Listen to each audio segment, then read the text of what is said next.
It is election night in Montreal, and we're here outside a polling station at Bon Secours in the Ville-Marie borough. It is just about 7 p.m., which means voters have just over an hour to head to their local voting stations to vote. There is still time.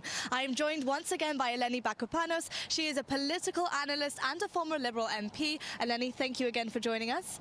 So a little earlier on, we were talking about Projet Montréal, where they stand, Luc Rabouin, his party. Just in terms of voting, do you think, what are the parties, what are the places, the people that he's really resonated with in his campaign? Well, what we've seen is that he's resonated really with the francophones, although it's a statistical tie with the amount of the percentage of support that the francophone community is giving both to Projet Montréal and to Ensemble Montréal. He also resonated to a certain extent with those people who were really supporters of Projet Montréal, not of him necessarily, but who will stay with Projet Montréal. Although I think the wild card and the spoiler is Craig Sauvé, who left Projet Montréal, or they actually didn't leave it, they asked him to leave, to be clear, and he started his own party. He even had two people who actually decided to leave Projet Montréal and join Transition Montréal. He would be the spoiler for those votes. So how many of those votes will Craig Sauvé get tonight? We will only see once we see the results. But on the other side, Soraya really doesn't have a main competitor in the sense of stealing votes from her party, because the other two parties, Action Montréal and Futur Montréal, have not really had a lot of visibility in this campaign.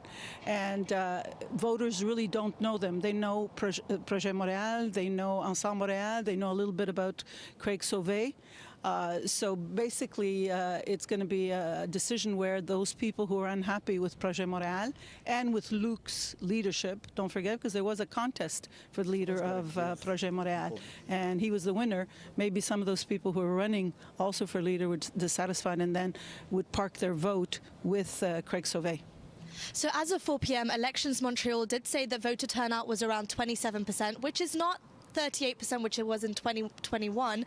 What do you think about voter apathy that we're seeing at the moment? It's too bad that people decide not to vote, especially when you have so much of a need for change in terms of the general sentiment of the majority of the people in Montreal is we want change. But to have change, you have to go vote.